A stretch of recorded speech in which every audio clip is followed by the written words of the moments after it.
Right. வணக்கம் பிள்ளைகள், வாழ்க வளமுடன். பிள்ளைகள், உங்களோட தியரி கிளாஸஸ்கள் முடிஞ்சது, சரியா? ரைட். இப்போ இதில் உங்களுக்கு என்னடா இனி பேப்பர் கிளாஸ், ஓகே தானே? அது ஒரு டியூட் உங்களுக்கு போட்டாச்சு, பின் எடுத்துக்கொள்ளுங்க. சில பழைய கடை அது ஏற்கனவே இருக்கும், ஏற்கனவே தான் திருப்பி எடுக்க தேவையில்லை, சரி தானே? ரைட். இப்போ என்னென்னா உங்களுக்கு உங்களோட முதலாவது அலகுல இருந்து உங்களோட 20வது அலகு மட்டும் இவ்வளவும் தான் உங்களோட தேர்ட் டேர்ம், சரியா? அது தரம் 10 ஃபுல் சிலபஸும் வரும், ஓகே தானே? முழு சிலபஸும் தான் தானே உங்களோட தேர்ட் டேர்மாக இருக்கு, ஓகேயா? ரைட். அப்போ நாங்கள் இதில் வந்து உயிரியல் பகுதியை தவிர மிச்ச எல்லா பகுதிகளுமே ரசாயனவியல் பகுதிகள் எல்லா தேர்தலும் முடிச்சிட்டோம். இப்போ திருப்பி என்ன செய்ய வேண்டாம், இப்போ தேர்ட் டைம் படிச்சுட்டு கேட்கல உங்களுக்கு ஃபர்ஸ்ட் டைம் எல்லாம் என்ன பிள்ளைகள் ஒரு டச்சில் இருக்காது, ஒரு விளக்கங்களா இருக்கலாம், இல்லாட்டி மறந்தும் இருக்கலாம், சரிதானே? நீங்க அதை உங்க படிக்காம இருந்துக்கலாம். அப்போ எதை பற்றியும் யோசிக்க வேண்டாம். இனி திரும்ப இது ஒரு அந்த தேரி முழுக்க ரிவிஷன் பண்ற ஒரு ரிவிஷன் வகுப்பாகவும், அடுத்தது கேள்விகளை கூடாக ஒரு தியரியிலும் நாங்கள் ரிவிஷன் பண்ணி கொண்டு வருவோம், சரியா? ஒரு கேள்வி எடுத்தால் அது சம்பந்தமான தியரி என்னவோ எல்லாமே திருப்பி கதைப்பேன், ஓகே தானே? அப்போ நீங்க ஏற்கனவே அந்த அளவு படிச்சிருந்தாலும் சரி, படிக்காம இருந்தாலும் பிரச்சனை இல்லை, அதை பற்றி ஒன்றும் தெரியாட்டியும் பிரச்சனை இல்லை. இண்டையில இருந்து இந்த பேப்பர் கிளாஸ் ஆரம்பிக்குது, இண்டையில இருந்து ஃபுல்லா எல்லாம் படிச்சுட்டு வந்தீங்கன்னா இருந்தா அது எல்லாமே கிளியரா உங்களுக்கு இருக்கும், சரியா? உங்க தேர்ட் டேர்ம்ல நல்ல ஒரு மார்க்ஸ் எடுக்கலாம். நீங்க செகண்ட் டேர்ம்ல எடுத்த மார்க்ஸை விட தேர்ட் டேர்ம்ல கூடிய மார்க்ஸ் எடுக்கலாம், சரியோ? நீங்க என்ன மார்க்ஸ் எடுத்தா அது கூட வரும். நிறைய கூட நான் சொல்லல, அது உங்களோட முயற்சி, ஆனா நிச்சயம் கூட வர முடியாது. ஒழுங்கா கிளாஸுக்கு வாங்கோ, மிஸ் ஆகிற கிளாஸுகளுக்கு ரெக்கார்டிங்க பார்த்து கிளியர் பண்ணி கொள்ளுங்க, சரியோ? அது உங்களுடைய பொறுப்பு, ஓகே தானே? ரைட். பாருங்க, அப்போ உங்களுக்கு அந்த டியூட்ல வந்து கொஞ்சம் ஒரு யூனிட் வைஸா ஒரு அலகுகள் ரீதியா கேள்வியை ஒரு முழக்கேள்வியை துவக்கப்பட்ட ஒரு தொகுப்பு தான் உங்களுக்கு அனுப்பினான், சரிதானே? ரைட். இப்போ பாஸ் பேப்பர் இப்போ பத்தாண்டு உங்களுக்கு இப்போ பாஸ் பேப்பர் உங்களுக்கு தேவையில்லை பிள்ளைகள், சரியா? அது ஓயிலுக்கு வரைக்கும் அங்கே பாஸ் பேப்பர் பார்ப்போம். இப்போ அதெல்லாம் அவசரம் இல்லை, இப்போ இந்த முழக்கேள்விகளுக்குள்ளாயே உங்களுக்கு கொண்டு வரலாம், சரிதானே? ரைட். அப்போ உங்களோட டியூட் எடுங்க. நாங்கள் இன்றைக்கு வந்து அலகு 3ல இருந்து ஆரம்பிப்போம். அலகு 3 உங்களோட ரசாயனவியல் பகுதி,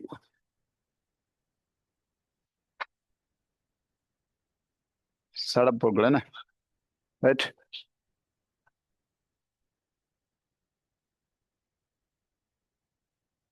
சடப்பொருட்களின் கட்டமைப்பு 10ஆம் பக்கம் எடுங்க, உங்களோட டியூட்ல 10ஆம் பக்கம்.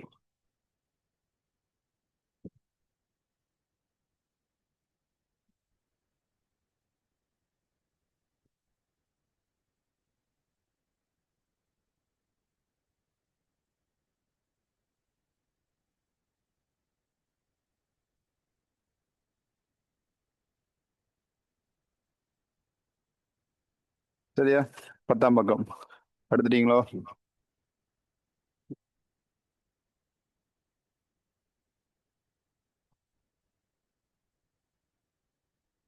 பாருங்க, முதலாவது வெள்ளி, அணுவில் உள்ள உபதுணிக்கைகளில் நடுநிலையான துணிக்கை எது? சரி, கவனிங்க. இப்ப அணுவில் உள்ள உபதுணிக்கானே, ரைட். அப்ப பிள்ளைய கவனிங்க. இப்ப அணுவண்டா என்ன?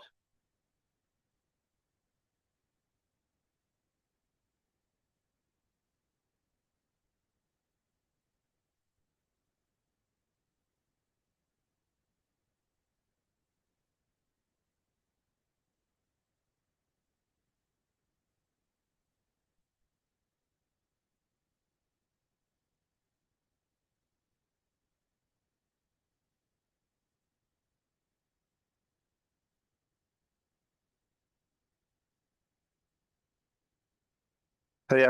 கவனிங்க பிள்ளைகள். அணு அணுவண்டா பிள்ளைகள் சடப்பொருட்கள அடிப்படை ஆக்கால தான் என்ன பிள்ளைகள்? அணு, சரியா? அணுவண்டா என்ன? சடப்பொருட்கள அடிப்படை ஆக்கால. இப்ப எல்லாத்துக்கும் ஒரு ஆரம்பம் இருக்குன்னு தானே. இப்போ சடப்பொருட்கள்ன்ற இந்த மேசை கதிர இந்த மார்க்கர் பேன பென்சில் எல்லாமே என்னது உயிரற்ற, எல்லாமே என்ன முடியாது சடப்பொருட்கள். அது உயிரற்றதா இருக்கும். அடுத்தது வழியில இடத்தை பிடிக்கும். இப்போ வீட்டுல மேசை எல்லாம் வச்சிருக்கீங்க, இந்த தளவாட ஜாமான்லாம் வச்சிருக்கீங்க, இதெல்லாம் வழியில இடத்த பிடிக்குது இல்ல? வழியில இடத்த பிடிக்கிறதும் உயிரற்றதுமான பொருட்கள் என்ன பொருள்? சடப்பொருட்கள். அடுத்து இன்னொன்று இருக்கும், அதுக்கு திணிவு இருக்கும். என்னது திணிவு? பாரம் இருக்கு தானே, மேசை தூக்கிய பாரமா இருக்குல்ல? அப்போ திணிவை கொண்டதும் வழியில இடத்த பிடிக்கிறவான பொருட்கள் என்ன பொருள்? சடப்பொருட்கள். எங்களுக்கு வந்து என்ன வித்தியாசம்? உயிர் இருக்கு, எங்களுக்கு அதுக்கு உயிர் இல்லை, அவ்வளவுதான் வித்தியாசம், சரிதானே? ரைட். இப்ப இந்த சடப்பொருட்களை வந்து ஆரம்பம் ஒன்று இருக்கு தானே, அந்த ஆரம்பம் நம்மளே என்னது? அணு.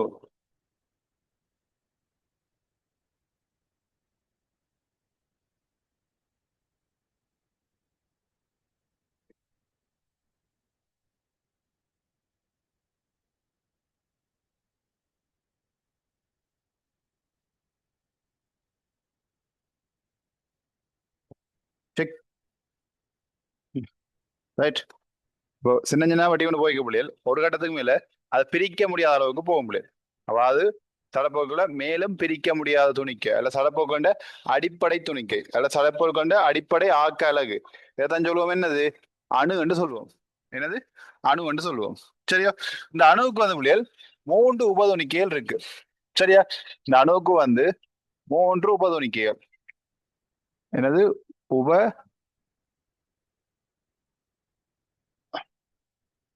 துணிக்கைகள். விளங்குதா? அணுவுக்கு வந்து 3 உபதுணிக்கை இருக்கு. ஓகே தானே? அதுல ஒன்று வந்து புரோத்தம் புள்ளியல், இது நேரேற்றம். அடுத்த இரண்டாவது இலத்திரன் மறையேற்றம். இவர் வந்து நடுநிலை அல்லது ஏற்றம் இல்லை. ஓகேயா? இவர் புரோத்தன். பி என்னடா, புரோத்தன். இயண்டா இலத்திரன். என்னண்டா, நியூத்திரன். ஓகே அவளியல்? சரியா? ஒன்றும் தேவை அப்படியே கவனிச்சு கொள்ளுங்க. எல்லாம் நீங்க படிச்ச விஷயம் தான், அப்படியே கவனிச்சு கொள்ளுங்க. ஒரு டைம் தருவோம், அந்த டைம் என்ன செய்யலாம், அந்த கடையில பக்கத்துல அந்த அந்த பேப்பர் பகுதியெல்லாம் எழுதி வச்சு கொள்ளுங்க முடியாது. சரி, அந்த பேப்பர் பகுதியே எழுதி வச்சு கொள்ளுங்க, எல்லாம் கிளியரா இருக்கும். சரிதானே? ரைட். பாருங்க, புரோதான் இலத்திரன் நியூத்திரன் இந்த 3 போது நிக்கலாம் புள்ளியல் அணுவுக்கே இருக்கு. அந்த அணுவின் அமைப்பு எப்படி இருக்குன்னா புள்ளியல், மத்தியில வந்து கரு இருக்கும். கருவுக்குள்ள வந்து புரோத்திரனும் நியூத்திரனும் இருக்கும். கருவை சுத்தி என்ன புள்ளியல், இலத்திரன் சக்தி மட்டங்கள் இருக்கு. வெளியிலாமல் என்ன செய்ய போகுது, இந்த இலத்திரங்கள் சுத்தி கொண்டு இருக்கும். கருவுக்கு வெளியில தான் இலத்திரங்கள் சுத்தி கொண்டிருக்கும். ஓகேயா? இதை சொல்றேன், என்னது, கரு. சரியா? அது அவனோட சிறிய பகுதி என்ன முடியும், கருவா இருக்கும். வெளியே மிச்சமா இருக்க பெரும்பகுதி என்ன இருக்கும், வெற்றிடமாகவும் இருக்கும் பிள்ளைகள். அதுல என்ன சக்தி மட்டங்கள் இருக்கும், அது இலத்திரங்கள் பயணம் செய்யும். சரியோ? அப்ப சக்தி மட்டம் என்ன முடியும், இலத்திரண்ட பயணப்பாதான் என்னது, சக்தி மட்டம். இதான் முடியும் ஒரு அணுவண்ட அமைப்பு. இப்ப சூரியனை சுற்றி கோள்கள் வலம் வருது தான் முடியும். ஏன்னா சூரியனை சுத்தி கோள்கள் வலம் வருது. அப்படி அணுவோட கருவை சுத்தி இலத்திரங்கள் என்ன செய்ய முடியும், வலம் வருது. ரெண்டு யார் சொல்றார், ரதபோட் சொல்றார். யார் சொல்றார், ரதபோட் சொல்றார். சூரியனை சுற்றி கோள்கள் எப்படி வலம் வருதோ, அவன் அணுவோட கருவை சுற்றி இலத்திரங்களும் என்னது, வலம் வருதுதான். ஓகே தானே? ரைட். பாருங்க, அணுவுக்கு வந்து 3 உபதனிக்கைகள் இருக்கு. அதுல புரோத்திரன் நியூத்திரன் வெளியில் இருக்கு, கருவுக்குள்ள இருக்கு. கருவுக்கு வெளியில யார் இருக்கிறது, நியூத்திரன், சாரி இலத்திரன் இருக்கு. சரியா? வேற கேள்வி கேட்டிருக்காங்க, அணுவில் உள்ள உபதுணிக்கைகளில் நடுநிலையான துணிக்கை எது? பாருங்க, நடுநிலையான துணிக்கை யார் புள்ளியல், இவர் தான். ஏன் புரோத்தம் வந்து நேரேற்றம், இலத்திரம் மறையேற்றம். அப்ப நடுநிலை என்ன புள்ளியல், ஏற்றம் இல்லை, அது பிளஸும் இல்லடா மைனஸும் இல்லை. ஓகே தானே? அப்ப அதான் நடுநிலை. சரியா? அப்போ அது புரோத்தன் வருமோ, இல்ல, புரோத்தன் பிளஸ் ஏற்றம். நியூத்திரன் நடுநிலை, இலத்திரன் மறையேற்றம். அனைத்தும் சரியா, இல்ல, பிழை. நியூத்திரன் தான் வரும் நடுநிலையானது. விளங்குதா? விட விளங்க முடியல. இப்படி ஒரு கல்விக்கும் ஒரு விஷயம், உழவு விஷயமா தனியாக நியூத்திரம் மட்டுமா பார்த்துனாங்க. இடத்தினை பார்த்துருக்கோம், புறத்தினை பார்த்துருக்கோம், நலனுடைய அமைப்பு பார்த்துட்டோம், இது யார் சொன்னும் பார்த்துட்டோம். சரியா? இதை விட இதுல வந்து புரோத்திரத்தினையும் வந்து உண்டு பிள்ளைகள், நியூத்திரத்தினையும் வந்து உண்டு. இடத்திரண்ட ஒன்றுங்கள் 1840. சரியா? புரோத்திரன் கண்டுபிடிச்சது ரதபோட். ரதபோட். இலத்திரன் தொம்சன். நியூத்திரன் சட்விக். இது ஜே தாம்சனா? ரைட்டோ?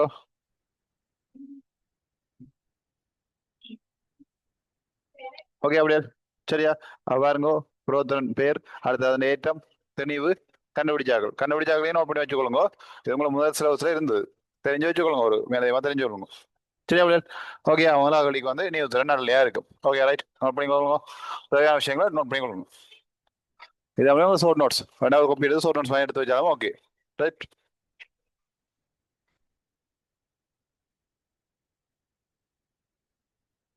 அப்படி ரெண்டாவதையும் செய்யலாம். நோட் பண்ணிட்டு ரெண்டாவதையும் பாருங்க, ஒரு அவசரம் இல்லை, அப்படியே பாருங்க.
சரியா? ரைட், அடுத்த தெளிவாக முடியல். அணுவின் கரு தொடர்பான கூற்றுகளை சரியானது. அணுவின் கரு தொடர்பான கூற்றுகளை சரியானது. கருவன விளைவுதான், கருவை பற்றி தான் கேட்கிறாங்க. பாவம். நேரேற்ற முடியாது, சரி. மறையேற்ற முடியாது, ஏற்றமற்றது, நடுநிலையானது. பாருங்க இங்க. இப்ப வெளியிலாமலே இலத்திரன்கள் இருக்கு. கருவுக்குள்ளார இருக்கிற புரோத்தனம் நியூத்திரன் தான் இருக்கு. உங்களுக்கு தெரியும், புரோத்தனம் வந்து நேரேற்றம், நியூத்திரன் வந்து ஏற்றமே இல்லை, அவர் நடுநிலையான ஆள். அப்ப கரு என்ன ஏற்றமா இருக்கும்? கரு என்ன ஏற்றமா இருக்கும்? யோசிங்க. புரோத்திரம் நியூத்திரம் தான் உங்களுக்கு இருக்குது. புரோத்தன் நேரேற்றம், நியூத்திரம் வந்து நடுநிலை, அது ஏற்றமே இல்லை, அது நேரம் இல்லை, மறையும் இல்லை, நடுவுல நிக்குது. ஓகே தானே? அப்ப இந்த கரு என்ன ஏற்றமா இருக்கும்?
தேவையில்லை. பிடிச்சிட்டீங்களா?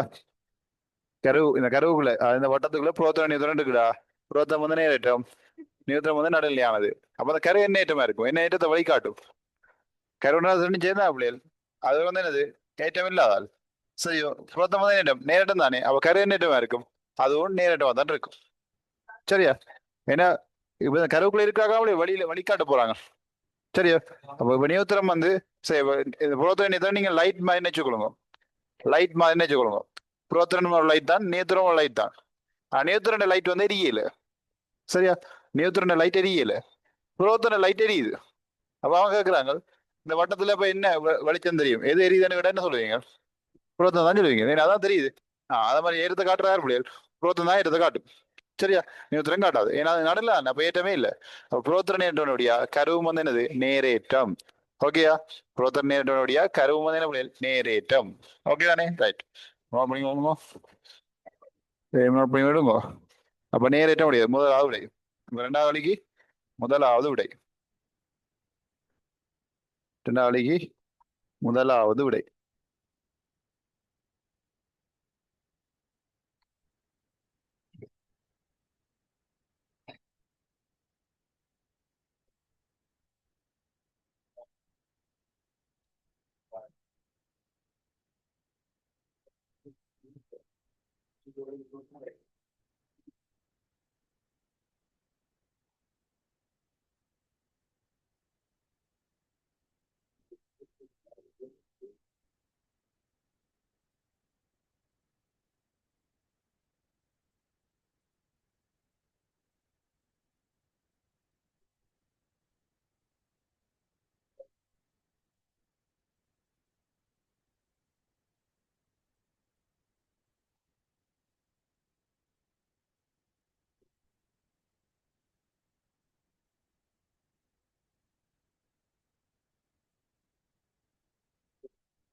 ஓகேயா?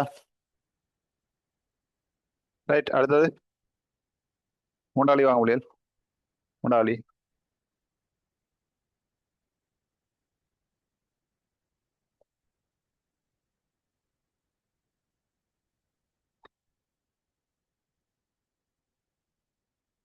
மூண்டாளி வாங்க. அணுவின் கருவைச்சூழ உள்ள KLMN ஆகிய சக்தி மட்டங்களில் இலத்திரங்கள் நம்பியுள்ளன. அதில் M சக்தி மட்டத்தில் இருக்கக்கூடிய உயர்ந்தபட்ச இலத்திரங்கள் எண்ணிக்கை யாது? ரைட். ஓகே, இவ்வளோ நோட் பண்ணிட்டீங்களே. ஓகே, இந்த களிக்குரிய விஷயத்தை பார்ப்போம்.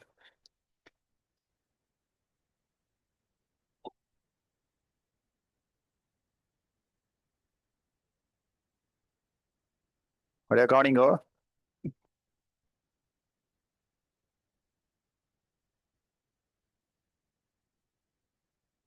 இப்போ இதான் மொழியானோட கரு. கரு நேரிட்டு தானே, நேரிட்டு கொண்டு போடுறேன் சரிதானே. இதுக்கு வெளியில சக்தி மட்டங்கள் இருக்கு. இப்படி 1 2 3 4 இப்படி சக்தி மட்டங்கள் இருக்கு. இப்படி வரும். சக்தி மட்டங்கள் என்னது? இலத்திரங்களோட பயணப்பாதான் என்ன முடியும்? சக்தி மட்டங்கள். ஓகேயா? இப்ப இந்த சக்தி மட்டங்களுக்கு பேர் இருக்கு. கருல இருந்து வழியாக்கி போய்க்கல. இதுக்கு கே எல் எம் என், அப்படி K L M N O P அப்படி போய் கொண்டே இருக்கும். எத்தனை சக்தி மட்டங்கள் கேட்டீங்களோ அப்படியே லெட்டர் போ. எம்என் எம்என் எம் கேஎல்எம் 4 மட்டும் தான் உங்களுக்கு இருக்கு. ஓகே தானே, ரைட். இதுல பாருங்க, இதுல கேட்கறாங்க என்னண்டா, இது வந்து முதலாம் சக்தி மட்டம் பிள்ளைகள். இது முதலாம் சக்தி மட்டம், இரண்டாம் சக்தி மட்டம், மூன்றாம் சக்தி மட்டம், நான்காம் சக்தி மட்டம். ஓகே தானே. அப்ப இந்த சக்தி மட்டங்கள்ல எத்தனை இலத்திரங்கள் நிரம்பி இருக்கும்ன்றது உங்களுக்கு தெரிய வேணும். முதலாம் சக்தி மட்டத்துல எத்தனை இலத்திரங்கள் நிரம்பும், இரண்டாவது சக்தி மட்டத்துல எத்தனை இலத்திரங்கள் நிரம்பும், மூன்றாம் சக்தி மட்டத்துல எத்தனை இலத்திரங்கள் நிரம்பலாம் என்றதும் உங்களுக்கு தெரியணும். அதாவது இப்ப நீங்கள் இந்த வகுப்புகள் எல்லாம் போவீங்க என்ன, இப்போ ஒரு மேசையில வந்து நீங்க இருக்கிறா ஒரு வகுப்பு போனீங்கன்னா ஒரு மேசையில 4 பேரா இருக்கலாம் இருக்கும், இல்லாட்டி 3 பேர் இருக்கலாம் இருக்கும், இல்லாட்டி 2 பேர் இருக்கலாம் இருக்கும், இல்லாட்டி ஒரு ஆள் தான் இருக்கலாம், இல்லாட்டி ஒரு பெரிய நீட்டு வாங்க 8 பேர் இருக்கலாம் இருக்கும். அப்ப எத்தனை பேர் இருக்கலாமோ அத்தனை பேரா அதுல இருக்கலாம். அதுக்கு மேலே வாக்கள் வந்து என்ன செய்யணும்? அடுத்தடுத்து வாங்கல தான் போகணும். இல்லைங்களா? அதே மாதிரி தான் இங்கே வந்து சக்தி மட்டங்கள் வந்து இலத்திரங்கள் ஒவ்வொரு மேசையிலும் எத்தனை இலத்திரம் இருக்கு தெரியும். இப்போ அதை கண்டுபிடிக்கிறது பிள்ளையா ஒரு சமன்பாடு இருக்கு. 2n வர்க்கம். என்ன சமன்பாடு? 2n வர்க்கம். இதுல இந்த என்னன்றது வந்து பிள்ளைகள் சக்தி மட்டத்தின் எண்ணிக்கை. சக்தி மட்ட எண்ணிக்கை ஒன்று வருதவனா கவனிங்க. டைம் தருவேன். என்னன்ற என்ன சக்தி மட்ட எண்ணிக்கை பாருங்கோ. 2 முதலாம் சக்தி மட்டத்தை போடுவோம். 2 தர 1 வர்க்கம், 2 தர 2 வர்க்கம், 2 தர 3 வர்க்கம், 2 தர 4 வர்க்கம். ஓகேயா? 1 வர்க்கம் என்ன முதலாம் சக்தி மட்டம், 2 ரெண்டாம் சக்தி மட்டம், 3 3, 4 4 சக்தி மட்டம். அப்ப இதுல என்னன்ற குறியீடு என்ன குறிக்குது? 2 இலக்கம் வர்க்கம் தெரியும், என்னன்றது சக்தி மட்டம் எண்ணிக்கை. அப்ப நீங்க எத்தனை சக்தி மட்டத்துக்கு தேவையோ இந்த சமன்பாடுல போட்டீங்கன்னா அத்தனை வர்ற பெருமானம் தான் அந்த இலத்திரனா இருக்கும். ஓகேயா? வடியா நோட் பண்ண முடியாது. ஃபுல்லா நோட் பண்ணி எங்க இதை மாதிரி செய்யுங்க. பெருக்கம் பெருக்கி போடுங்க. நோட் பண்ணுங்க, நோட் பண்ணுங்க. முக்கியமான விஷயம் நோட் பண்ணுங்க. ஏழுக்கும் தேவை.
ഓക്കെയാ?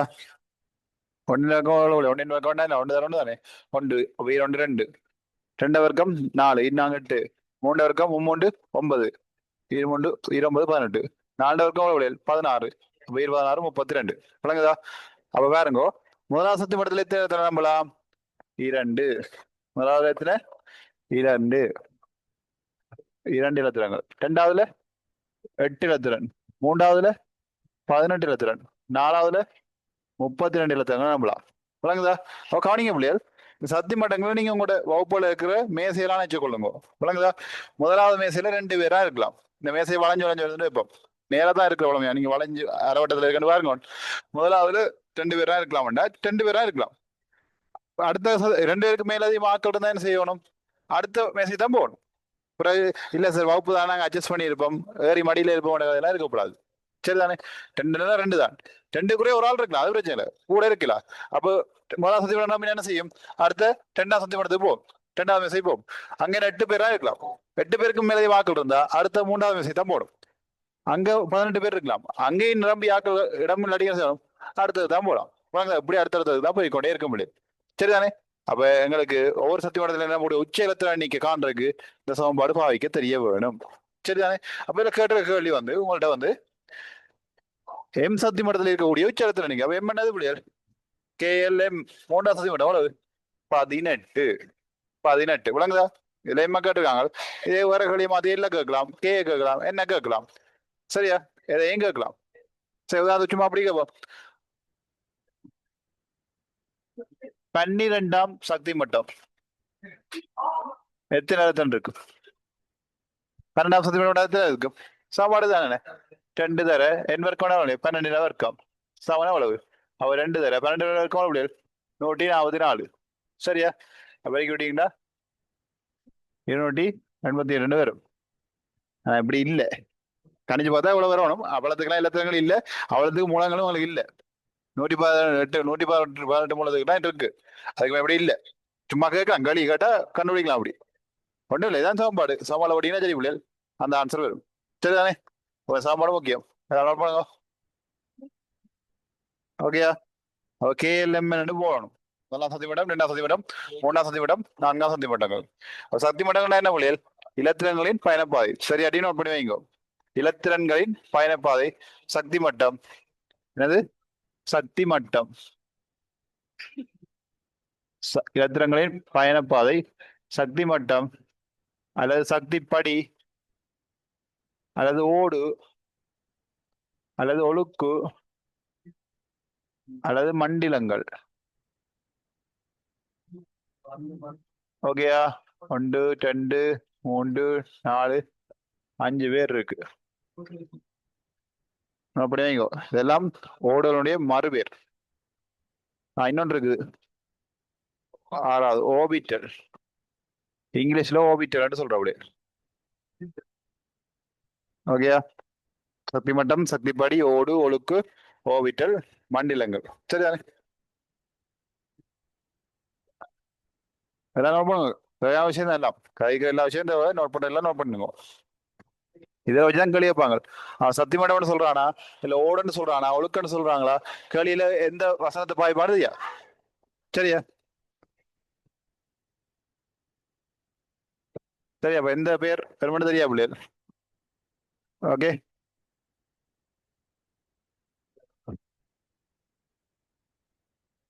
சரியா?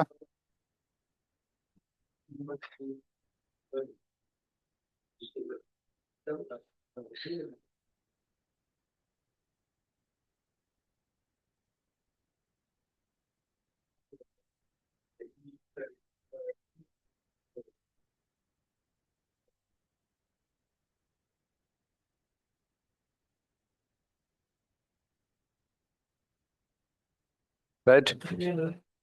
அடுத்த வேற மொழியில் திருத்தமான ஆவர்த்தன அட்டவணை ஒன்றை முதலில் முன்வைத்த விஞ்ஞானி. சரியா பிள்ளைகள்? அது பாருங்க, ஏர்னஸ்ட் ரதர்போர்ட் வந்திருக்கு. ரதர்போர்ட் என்ன பிள்ளைகள்? ரதர்போர்ட்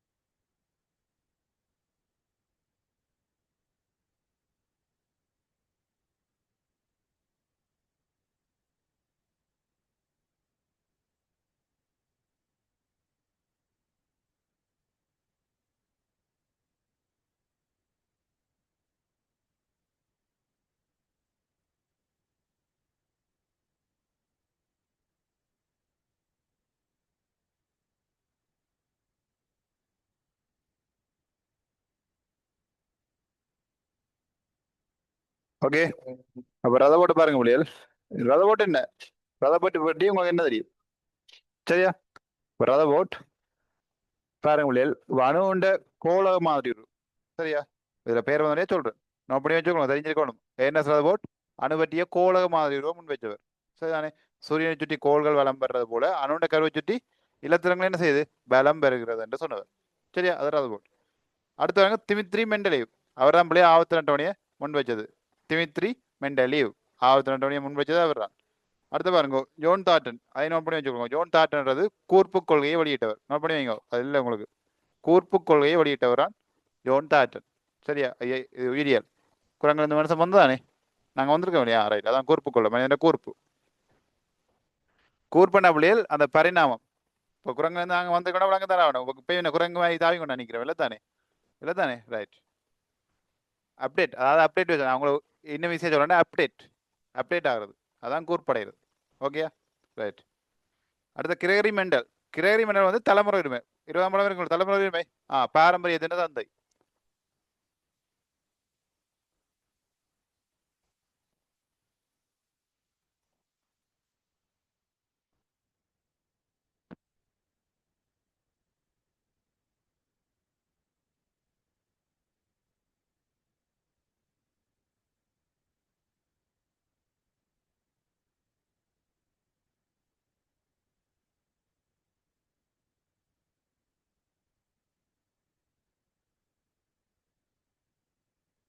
check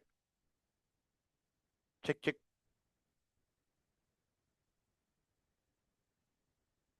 check check, right. Gregory Mendel பாரம்பரியத்தின் தந்தை அல்ல தலைமுறை உரிமையின் தந்தை. ஓகேயா, அதை கவனம் முடியாது. திமித்திரி மெண்டல் லீவ், கிரகர் மெண்டல் கண்டும் கிட்டத்தட்ட மெண்டல் மாதிரி தான் இருக்கும். கவனம், உங்களோட மெண்டல் ஆக்கி விட்டு இந்த கேள்வியில். சரியா, மார்க் வைங்க, அது கோடு போட்டு வைங்க. மெண்டல் லீவ், இது Mendel, Gregor Mendel. Okay okay, நாலாவது வாங்கோ. சாரி, அஞ்சாவது கேள்வி.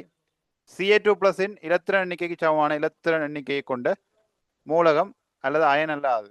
ரைட், பார்ப்போம் இதை பற்றி. ஓகேயா, புதுசு புதுசாக வர விஷயத்தை கதைப்போம். கதைச்ச விஷயம் திருப்பி தான் சொல்ல கதைக்க தேவை, சொல்லிட்டு போகிறான். ஓகே,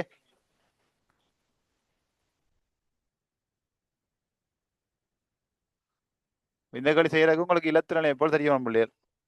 சரியா, இலத்திரன் நிலையமைப்பும் அயனும் தெரியும். இப்போ கவனிங்க பிள்ளைகள். இப்போ சோடியம், அடுத்தது கால்சியம். இது 411, கால்சியத்தின் 20. அப்போ இதனுடைய இலத்திரன் நிலையப்பு உங்களுக்கு எழுத தெரியும். என்னது, இலத்திரன் நிலை அமைப்பு, அல்ல அமைப்பு வைப்போம், பிரிச்சு எழுதி வைக்கிறேன். இலத்திரன் நிலை அமைப்பு அல்ல இலத்திரன் நிலை அமைப்பு என்ன அமைப்பு என்ன பிள்ளைகள். இப்ப கருவுக்கோழியில சக்தி மட்டங்கள் இருக்குதானே, பாருங்க, கருவுக்கோழியில இப்படி சக்தி மட்டங்கள் இருக்குதான் பிள்ளைகள். அப்ப இந்த கருவுக்கோழியில இருக்கிற சக்தி மட்டங்கள்ல இலத்திரங்கள் அமைஞ்சிருக்கிற முறையை சொல்றாங்க பிள்ளைகள். இலத்திரன் நிலை அமைப்பு, அதாவது முதலாவது சக்தி மட்டத்துல இத்தனை இலத்திரன் இருக்கு, இரண்டாவது சக்தி மட்டத்துல இத்தனை இலத்திரன் இருக்கு, மூன்றாவது சக்தி மட்டத்துல இத்தனை இலத்திரன் இருக்குன்னு சொல்றதா என்ன பிள்ளைகள், இலத்திரன் நிலை அமைப்பு. சரியா, அப்ப பாருங்க, எங்களுக்கு தெரியும். இப்ப பாத்துட்டோம் என்ன, முதலாவதுல எத்தனை பிள்ளைகள் நம்பலாம், 2 தான். சொல்லிட்டு 12 பிள்ளைகள். பாருங்க, முதலாவது சக்தி மட்டத்துல 2 நம்பும். சரிதானே, மொத்தம் 11 இலத்திரன் இருக்கு. ஏன்னா மொத்தம் 11 பேர் இருக்காங்க, 2 பேர் முதலாவது விசை போயிட்டாங்கடா, மிச்சம் எத்தனை பிள்ளைகள், 9 என்ன. அப்ப ரெண்டாவதுல எத்தனை இருக்கலாம், 8. சரியா, மிச்சம் எத்தனை பிள்ளைகள், 1 என்ன. அதன் எங்க வரும், அடுத்ததுல வரும். கவனிங்க பிள்ளைகள், உங்களுக்கு முதலாவது சக்தி மட்டத்துல 2 இலத்திரன் நம்பினா அடுத்து வர்ற எல்லாத்து ரெண்டாவதுலையும் 8 நம்பும், ஒரு அங்கால வர எல்லாத்துலயுமே 8 தான் நம்புறதாக நீங்க எடுத்துக்கொள்ள வேண்டும். இது ஓஎல்ல இருக்கிற ஒரு எடுகோல். ஓகே தானே, 2 8 அடுத்த 18 தான் அப்படி வரும். 2 8 10, 10 18 கூட்டம்னா என்ன, 28 வந்துடும். உங்களுக்கு 20 மூலங்களான இருக்கு. அப்ப 20 மூலங்களுக்கும் பிரதான சக்தி மட்டத்தில் நாங்கள் இலத்திரனை படுறதுக்கு 2 8 அங்கால வர எல்லாத்துக்குமே 8 தான் எடுத்துக்கொள்ளப்படுறது. சரிதானே, அப்ப 2 8 1 சோடியத்தின் இலத்திரன் இணைப்பா இருக்கும். அதை கல்சியத்துக்கு ஒன்றும் முடியாது, அந்த 20 இலத்திரனை பிரிச்சு கொடுக்குறது. முதல்ல பாருங்க, 2 அடுத்ததுல 8, அப்ப 2 மட்டும் எத்தனை பிள்ளைகள், 10, மிச்சம் இன்னும் 10 இருக்கு. அப்ப அடுத்ததுக்கு ஒரு 8 போகும். இப்போ எவ்வளவு, 18, மிச்சம் எத்தனை, 2. இது நம்மளே என்னது, இலத்திரன் நிலை அமைப்பு. இப்படி நீங்க ஆரம்பத்தில் படிக்கல 20 மூலத்துக்கெல்லாம் இலத்திரனை எழுதி பழகிருப்பீங்கள். ஓகே, அப்போ இந்த இலத்திரநிலைப்பு எழுதணும்னா எங்களுக்கு என்ன தெரிஞ்சிருக்கணும்? இந்த அணுவன் தெரிஞ்சிருக்கணும். ஓகே தானே? பாருங்க இந்த அணுவன் நான் கீழே தான் குறிச்சிருக்கேன், இடது பக்கத்தில் கீழே குறிச்சிருக்கேன். என்ன இது என்ன முடியும்? அணுவனை குறிக்கிற முறை கீழே குறிச்சா அணுவன், மேலே குறிச்சா திணிவன், நியம முறைன்னு சொல்லுவோம். சரி, சம கடி வரைக்கும் பார்ப்போம். அப்போ பாருங்க இந்த இலத்திரநிலைப்பு எழுத தெரியணும். இதுகள் என்னது? அணுக்கள். இதெல்லாம் என்ன முடியாது? சோடியம் அணு, இது கால்சியம் அணு. ஓகே தானே? ரைட். அப்போ இதில் கேட்டிருக்கிறது அயனை கேட்டிருக்காங்க அப்படி. அப்போ அயன் என்னன்னு பார்ப்போம். அயன் அயன் அப்படியே கவனிங்கோ. இந்த அணுக்கள் வந்து என்ன செய்ய முடியாது பிள்ளைகள்? இலத்திரன் வந்து இழக்கும். தனக்கு தேவைன்னு சொல்லி இலத்திரன் செய்யும், வழியில் அனுப்பிவிடும். இல்லாட்டி இலத்திரன் என்ன செய்யும்? ஏற்றுக்கொள்ளும், தனக்கு எடுத்துக்கொள்ளும். அப்போ இலத்திரன் இழந்தால் நேரேற்றம் பெறும் பிள்ளைகள். விளங்குதா? இழந்தால் நேரேற்றம், ஏற்றால் வாங்கினா மறையேற்றம் வரும். பாருங்கோ, ஒன்று இலத்திரன் இழந்தா பிள்ளைகள் நேரேற்றம், இலத்திரனை இழந்தால் நேர். சரியா? இலத்திரனை ஏற்றால் மறை, இலத்திரனை ஏற்றால். சரியோ? அப்ப நேர் வந்தா அப்படியே அதை நேரம் என்ன சொல்லுவோம்? மறை வந்தா சொல்லுவோம் மறைய. உதாரணத்துக்கு இப்போ சோடியம் ஒரு இலத்திரன் இழந்தா என்ன செய்யும்? Na+ வரும். கால்சியம் Ca2+ வரும். ஒட்சனுக்கு O2- வரும்.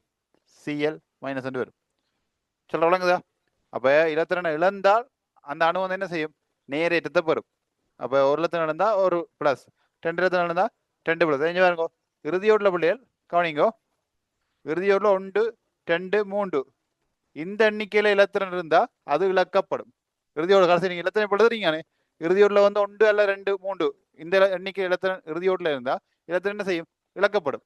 அப்போ 1 இழந்தா ஒரு பிளஸ் வரும், 2 இழந்தா 2+, 3 இழந்தா இந்த ஏழுக்கு வரும் பிள்ளைகள் 3+, 3 இழந்தா 7 3+ வரும். சரியோ?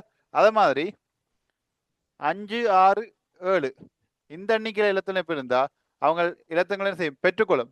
அது எப்படி பெற்றுக்கொள்ளலாம் பிள்ளைகள்? 8. என்ன எங்களை 8 தான் நம்ப போகுது. பாருங்க, முதலாவது 8 அடுத்த எல்லாமே என்ன பிள்ளை? முதலாவது 2 இடத்துக்குலாம் 8 தானே. அப்போ 8 இலத்திரம் தான் நம்ம முழுசாக நம்பலாம். அப்போ இங்க 5 இருக்குது. அப்போ 5 இலக்க இஷ்டம் இல்லை. 5 இலக்கிறதுக்கு 8 ஆறுக்கு இன்னும் எத்தனை தேவை? 3 வாங்கலாம் தானே. அப்போ 3 வாங்குவார். இவர் 6 2 வாங்குவார், 7 1 வாங்குவார். சரியா பிள்ளைகள்? அப்போ இலத்திரம் வாங்கினா என்ன ஏற்றம் பெறும்? மறையேற்றம் பெறும். 2 வாங்கினா 2 மைனஸ் O2 மைனஸ், 1 வாங்கினா 1 மைனஸ் Cl மைனஸ். சரியோ? 3 வாங்கினா N3 மைனஸ். விளங்குதா? அப்போ இதில் சொல்லுவோம் வந்து பிள்ளைகள் நேரயன். என்ன சொல்றது? நேரயன் அல்லது கற்றையன் சொல்லலாம். கற்றையன். இதை சொல்லுவோம் மறையன் அல்லது அன்னயன். ஓகேயா? மறையன் அல்லது அன்னயன் என்று சொல்லுவோம். ஓகே தானே? அப்போ இதான் பிள்ளைகள் அயன்கள். அப்போ பிள்ளைகளுக்கு அணுக்கள் எல்லாத்திനും எவ்வளவு தெரியும்? அயன்லையும் எவ்வளவு தெரியும்? இப்போ பாருங்க, இது Na+ கழினம் என்றால் என்ன வரும்? 2,8 வரும். ஏன் ஒன்று இல்லை. அவன் Ca2+ கழினம் என்றால் 2,8 தான் வரும். விளங்குதோ? விளங்க முடியாது. ஏன் 2 இலத்திரம் இருக்காது. 2+ என்ன அர்த்தம்? 2 இலத்திரம் இழந்துட்டுது. ஓகேயா? இப்போ பாருங்க களிய. சரியா? இப்போ அந்த களி செய்யலாம் 5 களி. ஓகேயா? ரைட்டா? காய்ச்ச விஷயங்கள் நோட் பண்ணுங்க. அது படையை நோட் பண்ணுங்க. நோட் பண்ணிட்டு 5 களி இப்போ பாருங்க.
ஓகேயா? நோட் பண்ணிட்டீங்களா? பிள்ளைகள் சிலது உடனே எல்லாருக்கும் முழங்க அடிக்கும். திருப்பி ரெக்கார்டை பார்த்தோ திருப்பி எல்லாம் நீங்கள் ஆராய முடியாது. எல்லாம் என்ன என்ன சொல்கிற எல்லா விஷயத்தை திருப்பி கேட்டு அப்படி ஆராய்ஞ்சதான் விளக்கம் பெறும். பார்த்தோன்னே எல்லாம் விளங்க வேண்டி இல்லை. சிலருக்கு விளங்கலாம், சிலருக்கு விளங்காம இருக்கலாம். விளங்காதுன்னு செய்யணும். திருப்பி பார்க்கணும். இது ஏன் எப்படி, இது ஏன் எப்படி, இது ஏன் எப்படி வருது, அது ஏன் எப்படி வருது, ஏன் இப்படி கேள்வி கேட்குறாங்க, இந்த கேள்விக்கு இப்படித்தான் விட சொல்லணுமா, இந்த முறையெல்லாம் கேட்குறாங்களா, இல்லாட்டி இப்படி தான் எங்களை குழப்புறாங்களா, இப்படிலாம் யோசிக்கணும். சயின்ஸ்னாலே யோசிக்கிறது, சிந்திக்கணும். சும்மா பார்த்துருக்கு கொப்பி பண்ணி வேஸ்ட் பண்ணுறதுக்கு இது சமய பாடம் இல்லை, வரலாறு பாடம் இல்லை. கொப்பி பண்ணி பேஸ் பண்றது சரியா? சிந்திக்கணும். சயின்ஸ் படிக்கிறாக்கள் சிந்தனையாளர்களா இருக்கணும். முடியாது, யோசிக்கணும். ஏன் இப்படி, ஏன் எதுக்கு எப்படி, அவ்வளவுதான். ஏன் எதுக்கு எப்படி வந்து அவ்வளவுதான். ஆனா உங்களுக்கு அதை சிந்திக்கிறதுக்கு பாஞ்சு ஏன் மூளை எவன் ஆக்குவான். ரைட், உட்காவனமா பாருங்க. அஞ்சாவது வழி, Ca2+ இலத்திரன் எண்ணிக்கைக்கு சமமான இலத்திரன் எண்ணிக்கை கொண்ட மூலகம் அல்லது அயன் அல்லாது. ரைட், ஓகே, அதை எழுதிட்டீங்களா?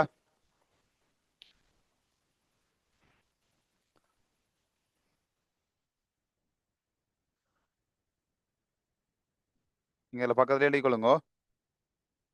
இங்க பாருங்க, Ca2+ பாருங்க, வழிதானே Ca2+. அணுவன் 20 பிள்ளைகள், அவ 2,8,8 சரிதானே? 2 இல்லை தானே? ഞാൻ 2 வரும் பிள்ளையா? 2 இல்லை என்ன? ஏன் 2+ இல்ல, இது ஒரு அயன் இல்ல, நேர என்ன கட்ட என்று சொல்லுவோம். சமனான எஸ் பாப்பா. எஸ் அப்ப எஸ்க்குரிய இடத்துல எப்பொழுதுங்கோ? அடுத்த Cl- ஆம்பிளே, Cl- எழுதுங்கோ. அடுத்த AR ஆகன் ஆணுக்கு எழுதுங்கோ. அடுத்த K+, என்றது அயன், Cl- என்ற அயன். K+ என்றது என்னது? கற்றயன் அல்லது நேரையன். Cl- என்றது அன்னயன் அல்லது மறையன். இது எஸ் என்றது மூலம் கந்தகம் அல்லது சல்பர் என்ன சொல்றானே, சல்பர் என்ன கந்தத்து பேர். அடுத்த ஆகன் 8ஆம் கொண்ட மூலம் என்ன. ரைட்டோ, எல்லாத்தையும் எப்பொழுதுங்கோ ஆகும் எழுதுங்கோ.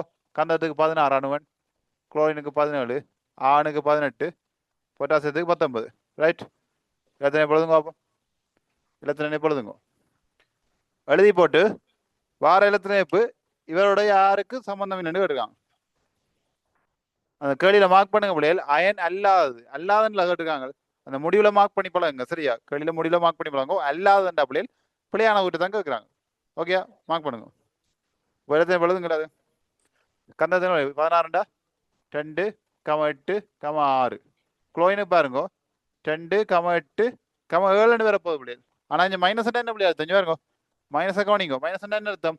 உள்ளத்திலும் வாங்கியிருக்கேன். 17 எத்தனை வரும்? 8. 17 கூட 8 தானே? 18.